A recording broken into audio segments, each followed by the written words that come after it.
The Invention of Morel by Adolfo Bioy Casares is one of the most unintentionally prophetic pieces of literature ever written.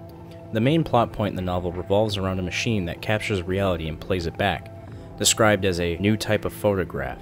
An entire island of people in this story were recorded by the device, forever looping their actions week by week. This machine is kept on by kinetic energy created by waves to ensure that these moments in time are occurring ad infinitum.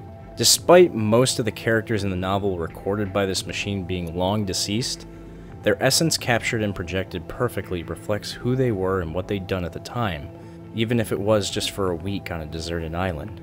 The main character who is bearing witness to all this, who is also not captured by the machine, is unable to interact directly with the mirages themselves. He is only able to observe a continual loop of actions, constantly seeing the lives of these people over and over again. I opened up this video like this as an analog to show how our actions on the internet may reflect who we are and how intangible but permanent it all is. You are witnessing a part of me conveying something to you on the internet. You are seeing a part of my soul be captured here by this machine. Let's go deeper.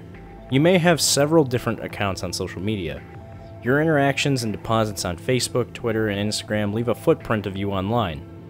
Now, this is obvious, and we're all conscious of it, but let's look at it more existentially and maybe metaphysically. In some cultures, there is a belief that when a picture of someone is captured, a piece of their soul is taken. In an abstract way, this is what is literally happening to you. That moment in time is being recorded, and your essence at that precise moment is being captured. Today, most of us catalog and record our activities on the internet. Our being and who we are recorded almost in its entirety by photos, videos, texts, etc. The question is, how are we aware of our own transparency, and how does this reflect when you leave your physical body? Think about it like this. Due to the omnipresence of the internet, the way that you will be remembered as a person will be totally different from how those before Web 2.0 and social media boom did before. Those who archive someone's history cannot account for their individual actions permanently recorded for the world to see. Those we lionized and celebrated before have had time on their side or kept their personal life unconnected from the internet. Our perceptions of certain people are completely dictated by how their story is told, and when those themselves tell their own story in real time, it will be a more honest representation. When we know almost every single thing about one person, the way we see people is going to fundamentally change, maybe for better or for worse. The internet and your relationship to it are, at least at face value, a virtual experience. However, it is so integrated in almost everything now that it parallels the material world in terms of interaction. Most of us watching this are probably born in the web boom and don't remember a time without constant connectivity. We often like to think that we can separate ourselves from the virtual world sometimes, but we're fully enveloped in it during the 21st century.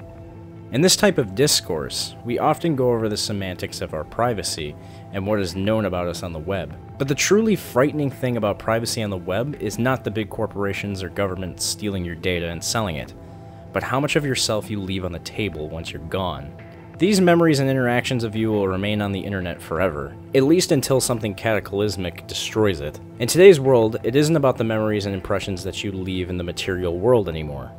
It's about the internet footprint and influence you can have on others as well. It doesn't matter if it's wrapped in the guise of an alias or username, that is still you. Despite being Nick Fouts from Chicago, Illinois, that doesn't match the amount of people who know me by BluShades. In a way, my influence on the internet, at least in some impersonal way, will greatly outweigh and outlast my influence and impressions on my loved ones. It may be true that the internet will allow memory of me to linger for way longer than it would in former centuries, but how will this define my legacy? The interconnectivity between us as humans and technology will forever burgeon onwards. Take a minute to think about this in your life. We use the internet every day, and we don't really have the burdening thought of how its omnipresence will reflect on us interpersonally and introspectively. There may be many different things you can take away from this video, but I guess my biggest point is that however small your footprint and ambitions are, your life and actions are being monitored, more likely by yourself, and you should really think about how you want to be remembered.